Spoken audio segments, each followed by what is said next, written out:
आप सुन रहे हैं एक महफिल जज्बातों की, कारवां ख्यालों का, कारवाने गजल तलत अजीज के साथ सिर्फ 92.7 बिग एफएम पर।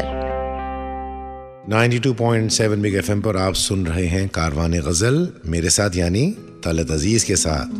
पूरे हफ्ते की मसरूफियत और भाग दौड़ के बाद कुछ सुकून के पल आप डिजर्व करते हैं। जी बिल्कुल।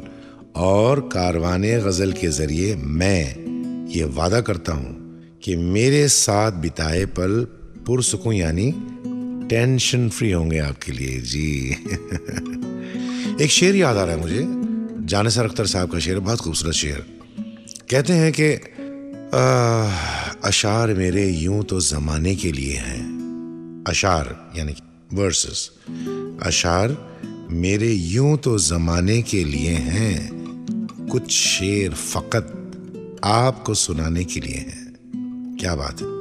देखिए इस शेर में फकत जो है ना एक लफ्ज है, अगर आप फकत ऐसे ले लें तो उसका कोई मतलब नहीं बनता। फकत is just by the way. लेकिन जब इस शेर में लाइन में आता है कुछ शेर फकत, मतलब सिर्फ आपके सुनाने के लिए, लेज एम्फेसिस ऑन दैट। जी ये है कारवाने गजल 92.7 बिग एफएम पर और मैं हूं तलत अजीज। अभी आपने सुना हुई शाम उनका ख्याल आ गया, रफ़ी साहब की आवाज़ में। क्या कॉम्पोजिशन है और किस तरीके से उन्होंने गाया है। रफ़ी साहब की खासियत ये थी एज ए सिंगर के one of the most complex compositions इतनी आसानी से वो पेश करते थे कि लगता था कि कितना आसान गाना है, लेकिन अगर कोई गा के देखे, जैसे कि आप अभी आपने सुना, कितना मुश्किल एज ए सिंगर मैं जानता हूँ, क्योंकि वो सिंपलिसिटी के साथ मुश्किल कॉम्पोजिशन को पेश करना and make it like you can feel the lyrics, ये खासियत थी। रफ़ी साहब सबसे ज़्यादा वर्सटाइल सिंगर मेरे हिसाब से दुनिया में हैं और थे, क्योंकि वो हर किस्म के गाने गाते थे, from yahoo to a sad song to a ghazal, जैसा कि अब ये गज़ल ही है। और गज़ल की जो फील है, हुई शाम उनका, अब देखिए जो ख्याल आ गया, मैं ये जुर्रत नहीं करूँगा उनके बाद मैं गाऊँ। तो ये है कारवाने गजल 92.7 बिग एफएम पर और मैं हूं तलत अजीज, आपका मेज़बान होस्ट। तो हाजरीन, जैसे कि मैंने आपको बताया था कि एक मैं आपको गाना सुनाने वाला हूं जो मैं अपने बच्चे को सुनाता था जब वो छोटा था। जी, और वो गाना है फिल्म डैडी, जो 1989 में रिलीज हुई थी, और एक लोरी है उसमें, घर के उजियारे सो जा रे, डैडी तेरे जागे तो सो जा रे।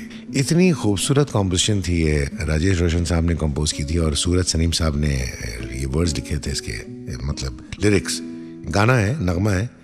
और मुझे याद है जब मेरा बेटा जब पैदा हुआ था, जब 1989 की बात है, तो he was just 3 months old and वो मैं अपनी गोदी में उसको रख कर मैं हम करता था। इसमें ये गाना जो कॉम्पोजिशन इसमें एक हमिंग से शुरू होता है और वो हम करता था और वो सो जाता था। And it is such a beautiful, one of the most beautiful lories of I've ever heard, frankly speaking. Not because मैंने गाया है, वाकई सूरज सलीम साहब ने बहुत ही खूबसूरत लिखा है इसको। और इसमें एक खासियत ये है कि, और अक्सर आप यकीन नहीं कीजिएगा कि प्रोग्राम्स में जब मैं कॉन्सर्ट्स में जाता हूँ तो बहुत बार इस लोरी की फरमाइश आती है audience, which is very rare, because ये this is not a concert में गाने वाली चीज़ नहीं है। कैन यू इमेजिन कि अगर मैं कॉन्सर्ट में गाऊंगा, घर के उजियारे सो जा रहे, आप सब सो जाए और मैं गाता रहूं, कमाल की बात हो जाएगी ना। जैसे मैंने आपको वादा किया था कि मैं मेहदी हसन साहब के बारे में कुछ बातें करूंगा, तो ब्रेक के बाद मैं हूं तलत अजीज कारवाने गजल प्रोग्राम में 92.7 बिग एफएम पर। मेहदी साहब से मेरी पहली मुलाकात हुई 1977 टोरंटो में। मैं उनका बड़ा फ़ैन था, बड़ा बेचैन था उनसे मिलने के लिए। और इत्तेफाक से जब मैं टोरंटो में था तो हमारे एक मेरे वालिद साहब के दोस्त, अजीम साहब था उनका नाम, अजीम भाई, वो आए, कहने लगे तलत मियाँ चलो कहीं चलते हैं। मैंने कहा कहाँ चलेंगे। हम 10-15 मिनट की ड्राइव किए और किसी के घर में हम दाखिल हुए और देखता हूँ कि एक साहब बैठे हैं, कुर्ता पैजामा और उसमें एक कॉलर वाला कुर्ता। मेहदी साहब की खासियत थी कि he started this fashion of wearing collar पे काम किया हुआ कुर्ता होता था और पैजामा। उनकी पीठ मेरी तरफ थी और पानदान सामने था और पानदान में से उस सुपारी काट रहे थे। सरोता समझते ना, वो सुपारी काटते हुए, क्योंकि उस ज़माने में पान खुद बनाते थे, आज के जैसे नहीं कि पान वाले के पास घर पान ले आए। तो मैंने देखा कि ये कौन साहब हैं, और साइड से मैं देख रहा हूँ और सडनली एकदम एहसास हुआ, अरे भाई ये तो मेहदी हसन साहब हैं जिनसे मिलने के लिए मैं तड़प रहा था। इनकी तस्वीरें देखी थी लेकिन कभी मुलाकात नहीं हुई थी। अजीम भाई ने मुझे मिलाया। आई वॉज यंग, अब मेरे ख्याल 20-21 साल की उम्र थी मेरी। अब मेहदी साहब का वैसे आपको बताऊं कि उनकी जो एक आंख में एक लुक होता था ना, बहुत ही रीगल, ऐसा मुड़ कर देखे। बोले खान साहब ये हमारा हैदराबाद का लड़का है तलत अजीज़, ये भी गाता है, ज़रा आपको सुनाना चाहते हैं हम। बस देखा मुझे और कह रहे हैं सुनाओ, और फिर पलट गए। इतनी बड़ी हस्ती को मैं गाना सुनाऊं? क्या बात कर रहे हैं अजीम भाई, प्लीज़ एम्बैरस मत कीजिए। नहीं सुनाओ। तो उनके साथ जो मेहदी साहब के साथ जो तबला बजाते थे पीर बख्श साहब, अल्लाह उनको जन्नत नसीब करे, वो बैठे थे।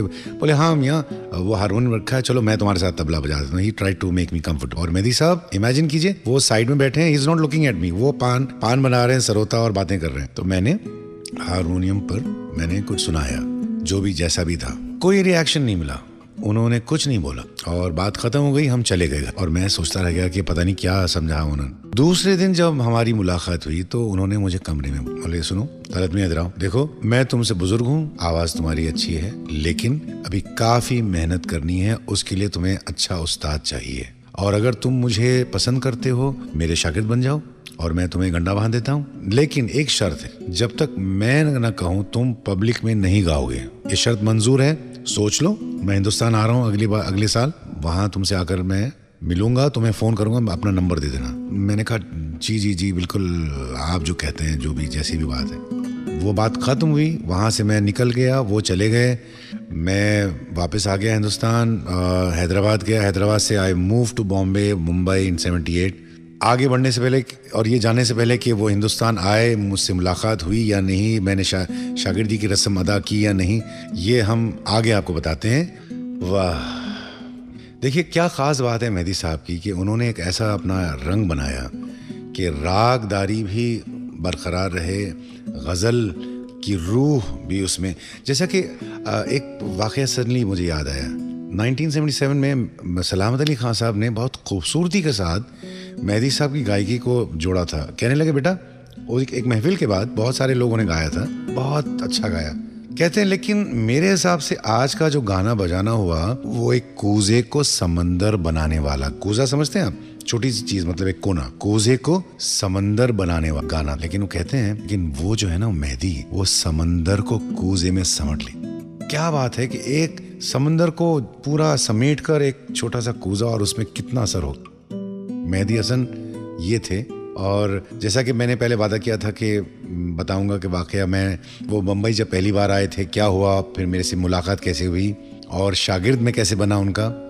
एंड मेहदी साहब द फर्स्ट ट्रिप, जो पहली उनकी जो ट्रिप थी मेहदी हसन साहब की हिंदुस्तान 1978, आई रिमेंबर, बहुत ज़बरदस्त इस्तकबाल हुआ था। It was a craze.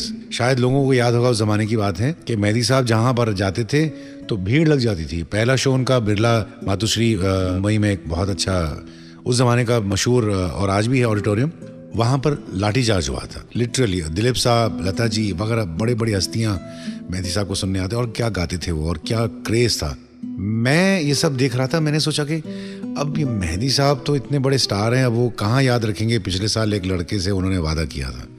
आप यकीन कीजिएगा, मुझे फ़ोन आया और पता नहीं कैसे किससे उन्होंने मालूम किया कि मैं यहाँ आ चुका हूँ, और पीर बख्श साहब ने फ़ोन किया मुझे कि तलत मियाँ तुम खान साहब से मिलने क्यों नहीं आए, क्योंकि खान साहब पूछ रहे हैं। तो मैंने कहा भाई पीर भाई, वो तो मैं तो समझा कि वो इतने मसरूफ़ हैं। तो सडनली उन्होंने फ़ोन उठाया और कहने लगे, तलत मियाँ क्या बात कर रहे हो, तुम्हारे शहर आया हूँ और तुम मिलने नहीं आओगे?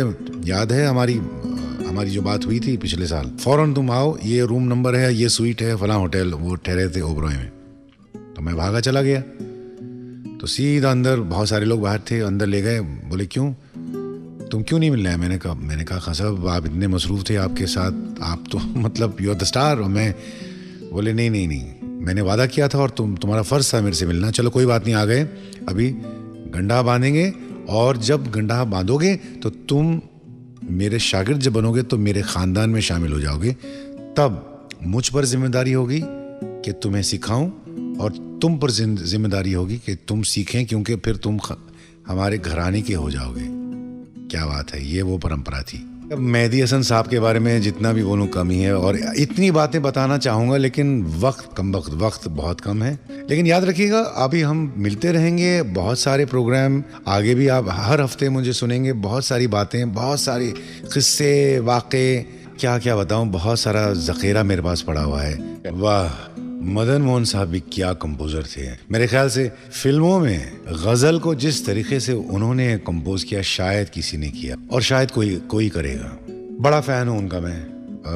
लेकिन वक्त हमारे पास कम है। आज का जो प्रोग्राम ये ख़त्म होने आ रहा है, तो मैं ये वादा करता हूँ कि अगले हफ्ते जब आपसे मिलूंगा मैं बहुत सारी बातें बताऊंगा, मेरे खुद एक्सपीरियंसेस जो मदन मोहन साहब की फैमिली के साथ हुए, मैं कैसे उनसे मिला और क्या हुआ।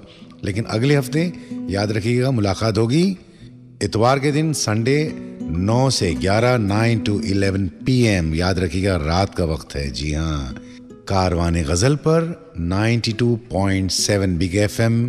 मैं हूँ तलत अजीज़, आपका मेज़बान। मैं आपसे इजाज़त चाहूँगा। आपकी नज़रों ने समझा प्यार के काबिल मुझे। Thank you very much. अगले हफ्ते मुलाकात होगी ऑन कारवाने गज़ल 92.7 बिग FM पर, संडे 9 to 11 PM। याद रखिएगा। आप सुन रहे हैं एक महफिल जज्बातों की, कारवां ख्यालों का, कारवाने गज़ल तलत अजीज के साथ, सिर्फ 92.7 बिग FM पर।